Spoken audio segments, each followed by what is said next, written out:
bonjour à toutes et à tous. Content de retrouver aujourd'hui devant la parole de Dieu ensemble, partager ensemble ce moment. C'est toujours une joie pour moi de me retrouver devant vous. Aujourd'hui, je ne vous vois pas, vous me voyez. Ouais, je me suis rasé un petit peu la barbe, ça commençait à pousser. Donc voilà, je me suis apprêté pour vous. J'espère que vous allez tous bien et que on va passer des moments qui vont nous permettre encore de nous rapprocher du Seigneur. Voilà, je vais prier pour présenter ces moments au Seigneur, lui demandant sa grâce qui nous conduise dans sa parole. Seigneur, je te bénis pour ta parole, je te bénis pour cette journée, je te bénis pour ce temps que nous passons en ta présence, voulant, Seigneur, en toutes circonstances te plaire et t'obéir. Seigneur, merci de nous conduire par ton Esprit Saint, de remplir nos vies de ton Esprit, de nous aider à comprendre et à réfléchir sur ta parole, Seigneur, et à faire de nous des hommes, des femmes selon ton cœur. Merci de bénir mes frères et sœurs, merci de bénir ton Église, Seigneur, nos maisons et nos familles. Merci de nous bénir ensemble à travers le nom de Jésus, Père. Amen. Voilà. Le thème que je voulais partager avec vous ces quelques instants était une solitude dérangeante et bénissante. Voilà, une solitude dérangeante. Parfois c'est un mot qui peut faire peur, ça nous dérange, mais il peut y avoir aussi du bon. Et c'est ce que je voulais voir avec vous, surtout retenir le bon, parce que je pense que quand le Seigneur montre quelque chose, dit quelque chose ou fait quelque chose, il y a du bon à retenir pour nos vies, pour nos âmes, pour son Église. Vous savez, on aime bien les choses bien rangées, et j'ai souvenir que lorsque mon dernier garçon était petit, il avait toujours les choses bien rangées, et il suffisait qu'on décale quelque chose, qu'on bouge quelque chose, aussitôt il s'en apercevait, il le remettait bien à sa place. Il aimait que les choses soient bien rangées. Et dans nos vies aussi, parfois on aime que des choses soient bien rangées à notre manière, à leur place. Et si quelque chose ou quelqu'un vient bousculer cela, nos habitudes, notre tranquillité, et bien cela nous dérange. Et le Seigneur aussi, parfois, est obligé, dans nos vies, de déranger des choses, de les bousculer pour nous faire réagir, et pour nous dire non, c'est pas comme cela que je le veux, c'est tout à fait autrement. Un témoignage qui m'est propre, il y a quelques années en arrière, je me rappelais, je travaillais dans l'équipe pastorale avec les anciens et le pasteur. On formait une équipe, on travaillait ensemble, ça roulait bien, prière, communion fraternelle, et puis on partageait une même vision, on avançait ensemble pour l'église, et vraiment c'était bien et confortable. Je me sentais comme porté, soutenu, aidé, entouré, et je peux vous dire, ça fait vraiment du bien. Mais seulement, c'était pour moi devenu comme un support, comme quelque chose sur lequel je pouvais m'appuyer. Et le Seigneur a voulu me montrer que ce n'est pas à des hommes qu'il faut que je m'attache, mais c'est à lui. Donc ce pasteur avec qui j'avais l'habitude de travailler est parti vers d'autres horizons, et je l'ai ressenti comme un abandon, pas de sa part bien sûr, mais au fond de mon cœur j'ai ressenti cela comme un abandon. J'étais un petit peu désemparé, je me suis senti seul. J'avais cette habitude de travailler avec lui, de partager avec lui, de prier avec lui, et le fait de son départ m'a montré que, en fin de compte, je m'appuyais plus sur l'homme que sur Dieu. Donc je me suis senti seul. Mais en réalité, cela n'était pas. Il fallait que je le comprenne. Et tout cela m'a bien dérangé au fond de moi-même. C'était des habitudes qui étaient bien rangées, bien cadrées. Et d'un seul coup, ça s'est trouvé vraiment bousculé au fond de moi-même. Il a fallu que je vive ce changement malgré moi et continuer le chemin. Et j'avais des leçons à retirer de cela. Bon, je ne sais pas si vous connaissez le chanteur Michel Delpech. Il a une chanson qui s'appelle Chez Lorette. Et le petit refrain, c'était bien, c'était chouette. C'était bien chez Lorette. Et dans ma vie, c'était un peu comme ça. C'était bien, c'était chouette. On vivait bien sûr une vie d'église avec parfois ses difficultés, avec ses joies, avec ses peines, avec ses départs, ses arrivées, voilà, toute une vie de famille. C'était bien, c'était chouette. Et je m'étais installé dans cette vie confortable. Mais le Seigneur voulait me montrer quand même autre chose dans ma vie. Alors il permet parfois voilà, des situations comme ça, et je me suis trouvé vraiment désorienté. Et même parfois je dois dire qu'on est prêt à dire des mots sur des personnes ou sur des situations. Et plutôt que de faire silence et d'écouter, on parle un peu trop vite. On parle à notre manière, on réagit à notre façon, sans avoir laissé le temps au Seigneur de nous parler. Et ces situations dérangeantes parfois nous déstabilisent et nous font commettre des erreurs. Mais Dieu n'est-il pas maître dans toutes ces situations? Dieu n'est-il pas le maître de toutes circonstances, même défavorables, même difficiles? Vous savez, le verset de la parole de Dieu dans Romains 8, 28, bien connu de tous, qui dit « Toutes choses concourent au bien de ceux qui aiment Dieu, de ceux qui sont appelés selon le sang des saints. » Oui, toutes choses concourent au bien de ceux qui aiment Dieu. Une solitude dérangeante, une solitude que j'avais éprouvée dans mon être et qui me dérangeait. Aujourd'hui, nous vivons une période comme jamais auparavant. Est-ce que cela vous dérange? Moi, cela me dérange. C'est quelque chose d'inhabituel, ça a dérangé ma façon de vivre, ça a dérangé mes perspectives, ça a dérangé certaines pensées que j'avais au fond de mon cœur. Est-ce que cela me dérange? Oui. Vous savez, au début de cette période de confinement que nous vivons, je me suis établi un programme de travaux, un programme aussi de lecture de la parole, un programme d'occupation, un programme où je passais plus de temps devant la présence du Seigneur et devant sa parole, rechercher, approfondir, étudier, écouter. Et je cherchais à travers cela une forme de réponse à mes pourquoi cela, une forme de réponse à que veut dire ceci au juste, où est-ce que cela va nous emmener, qu'est-ce que je dois faire ou bien qu'est-ce que je dois penser de tout cela. Alors il s'est passé quelque chose, il se passe quelque chose. De toute évidence, il y a un temps vraiment particulier que nous vivons, quelque chose de totalement inhabituel, mais il se passe quelque chose. Il serait bien trop hâtif pour dire ce que c'est, il serait bien trop hâtif pour émettre une pensée. Mais le Seigneur est aux commandes, il sait ce qu'il fait. Il se passe quelque chose. Et puis on peut se dire, il y a un temps comme ça, et puis après les choses reprendront place. Les choses retrouveront leur équilibre, reprendront leurs habitudes. Et la vie redeviendra ce qu'elle était auparavant. On pourrait avoir cette tendance à penser ça, qui serait peut-être une tendance tout à fait normale. Mais au fond de mon cœur, je pense que Dieu a quelque chose à nous dire. Je pense au fond de mon cœur qu'il y a quelque chose de particulier à retenir, une leçon pour nos vies.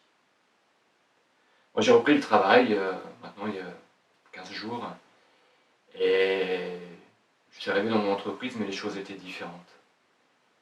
Les personnes étaient différentes, il y avait des restrictions, il y avait des barrières à poser entre nous, il y avait des endroits à ne pas être en même temps, des distances à retenir, des habitudes de travail à reprendre, se laver les mains d'une certaine manière, mettre un masque. Par contre, je ne sais pas du tout retourner chez mes clients. Quelque chose a changé. Aujourd'hui, je ne vais pas encore en clientèle. Même si j'ai repris le travail, il y a des choses différentes. Et vraiment, vraiment, les choses ont changé. Ce n'est plus comme avant. Il y a des craintes, il y a des questions, il y a des habitudes qui ont dû être changées. Vous savez, pour les apôtres qui avaient passé du temps avec le Seigneur Jésus, il s'est passé quelque chose. Il y a eu un avant, il y a eu un après. Quand on lit la parole de Dieu, quand on lit les évangiles, on regarde l'évangile de Jean au chapitre 16 et au chapitre 14, et on voit toutes ces paroles que le Seigneur a laissées à ses disciples. Je vais en partager quelques-unes avec vous, si vous voulez ouvrir la parole avec moi, dans l'évangile de Jean au chapitre 16. Voilà, on va lire ensemble quelques versets de l'Écriture. Ça, c'était dans la période avant avant le départ du Seigneur, avant sa crucifixion, avant sa résurrection, avant son enlèvement. Il y avait un avant. Voilà ce qui est écrit. Cependant, je vous dis la vérité. Il vous est avantageux que je m'en aille. Car si je ne m'en vais pas, le Consolateur ne viendra pas vers vous. Mais si je m'en vais, je vous l'enverrai. Voilà une parole qui devait rester dans la mémoire des apôtres. Une autre parole au chapitre 14, au verset 16. Et moi je prierai le Père, il vous donnera un autre Consolateur, afin qu'il demeure éternellement avec vous.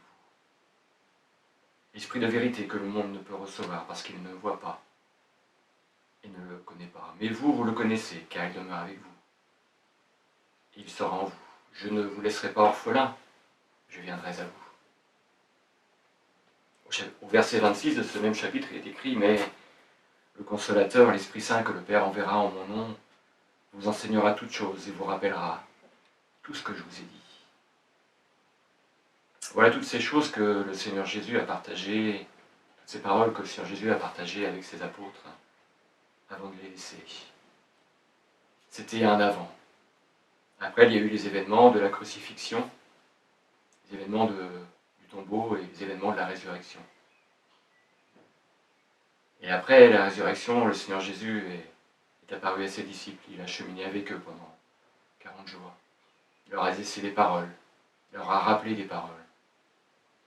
Il est venu rassurer leur cœur, leur montrer qu'il était vivant, qu'il était ressuscité, qu'il y avait bien un après. Quand on lit le livre des Actes, au chapitre 1er, on se rend compte que le Seigneur avait déjà bien préparé les choses, que les choses allaient se passer comme il avait prévu. Ne croyons-nous pas que le Seigneur Jésus a déjà prévu les choses pour son Église, pour nous, pour l'après. Le Seigneur sait ce qu'il fait, le Seigneur est souverain, le Seigneur est maître des événements et des circonstances. Bien des versets dans la parole nous le montrent, bien des récits nous en parlent. Des avant, des après, mais le Seigneur est au contrôle de tout. Alors je pense que le Seigneur peut nous rappeler encore ce soir qu'il est au contrôle de la situation, au contrôle des événements, au contrôle de ce qui se passe, même si nous n'y voyons pas clair, même si nous n'arrivons pas encore à poser des mots sur des situations, sur ce qui se passe, même s'il y a encore des inquiétudes dans notre cœur, s'il y a encore des choses qui nous inquiètent, le Seigneur est au contrôle. Il nous le dit dans sa parole. Il est le maître des choses. Et vous savez, je veux repasser, moi, pour ma part, des paroles sur mon cœur. Des paroles que le Seigneur nous a laissées. Entre autres, dans le livre des Lamentations de Jérémie, parole bien connue au chapitre 3, versets 22 à 26, le Seigneur nous dit que voici ce que je veux repasser en mon cœur, ce qui me donnera de l'espérance. Les bontés de l'Éternel ne sont pas épuisées, ses compassions ne sont pas à long terme. Il y a vraiment des paroles qui sont faites pour nous aujourd'hui, pour nous permettre d'aller plus loin et de tenir bon. C'est mon espoir, c'est mon espérance. Le Seigneur Dieu est tout-puissant, il nous l'a dit dans sa parole, il nous l'a montré encore. Et je veux vraiment m'attacher à ces paroles, les garder sur mon cœur, les relire. Pendant ce temps de confinement que j'ai eu à la maison, j'ai repris les psaumes et j'ai souligné, je n'ai pas tout fini encore, mais j'ai commencé à le faire, j'ai tout souligné, les paroles que le Père voulait nous laisser, ce qu'il représentait, ce qu'il était, tout son cœur, tout son état pour nous. Et aujourd'hui, je relis ces paroles et je les mets sur mon cœur. Et elles sont pour moi comme un baume, comme un soutien, comme un espoir, c'est mon espérance. Et sa parole s'accomplira parfaitement. Que sa volonté soit faite vraiment dans nos vies. Vous savez, tout cela nous conduit à un après. Il y a eu l'avant, nous sommes le pendant. Pendant ces choses se passent, il y aura un après. Les choses ne sont pas finies, il ne faut pas croire que tout va s'arrêter. Mais le Seigneur a un plan, et son plan, il va l'accomplir parfaitement. Pour ça, il prépare nos cœurs, il travaille nos pensées, il est avec son esprit pour nous rappeler ce qu'il nous a dit. Il nous a parlé précédemment dans l'Église, il veut encore nous parler et nous conduire. Que son nom soit béni. Moi, j'ai encore besoin de le connaître, et toutes ces paroles, toutes ces pensées, tous ces événements passés me poussent à m'approcher de lui pour le connaître. Le Seigneur veut qu'on le connaisse. J'ai relu pendant ce temps de confinement également le prophète Osée. J'ai relu ses paroles. Paroles parfois difficiles, paroles un petit peu parfois compliquées à comprendre, mais Parole que le Seigneur laisse pendant un temps, pour une période particulière. Et je voulais juste vous laisser quelques petits versets pour terminer. Au chapitre 6 du livre d'Osée, à partir du verset 3, voilà ce qui est marqué. Connaissons, cherchons à connaître l'Éternel. Et au verset 6, il est marqué « Car j'aime la miséricorde et non le sacrifice, et la connaissance de Dieu plus que les holocaustes. » Le Seigneur aime qu'on cherche à le connaître. Le Seigneur aime que ses enfants s'approchent de lui. Et c'est ce qu'il veut nous voir faire, c'est ce qu'il veut nous voir entreprendre, nous approcher de lui et chercher sa volonté, chercher sa face, nous rapprocher de son cœur de Père.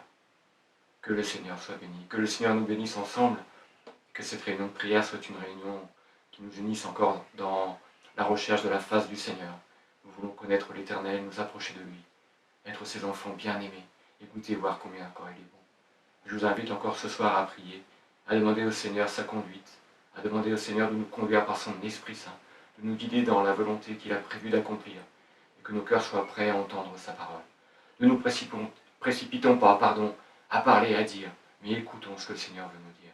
Voilà, que le Seigneur vous bénisse, mes frères et sœurs, que le Seigneur conduise son Église, qu'il nous fortifie, et prions les uns pour les autres, soutenons-nous les uns pour les autres comme nous le faisons aujourd'hui encore, et vraiment que le nom de Jésus soit glorifié.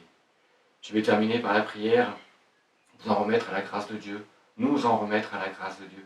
Que le Seigneur vous bénisse ainsi que vos familles, dans le nom de Jésus. Seigneur Père, je te remercie de ta parole, je te remercie pour ce temps passé ce soir, et je veux te demander encore de nous bénir ensemble, de parler à notre cœur, de nous conduire dans ce lieu, Seigneur, où tu sais si bien nous parler. Seigneur, il y a eu un avant, il y a ce temps que lequel nous traversons, il y aura un après. Je te prie que cet après, Seigneur, soit vraiment ton après. Je ne veux pas, Seigneur, moi, parler trop vite, ni agir trop vite, mais je veux entendre ta parole et la laisser toucher mon cœur. Oui, je veux m'approcher de toi et mieux connaître ton cœur, Seigneur. Oui, je me rends compte que, Seigneur, bien des fois, j'ai pris les situations en main, je me suis reposé sur des choses bien établies. Mais toi, Seigneur, tu es celui qui bouscule nos fondements, celui qui bouscule nos habitudes, pour nous emmener là où tu veux nous conduire. Alors je te remercie pour cela. Merci, Seigneur, même si c'est inquiétant. Merci, parfois même si cela est un peu pesant et inquiétant pour nos vies. Mais je sais que tu veux nous mener là où c'est bon, là où c'est ta volonté, Seigneur. Alors je te remercie. Tu bénis mes frères et sœurs, tu nous bénis ensemble. Que la gloire t'en revienne. Dans le nom de Jésus, je t'ai prié, Père. Amen. Voilà, mes frères et sœurs, je vous remercie de l'attention que vous avez portée à ce message. Je vous demande encore de nous porter dans la prière ensemble et que le Seigneur nous bénisse. Béni soit le nom de Jésus. Amen.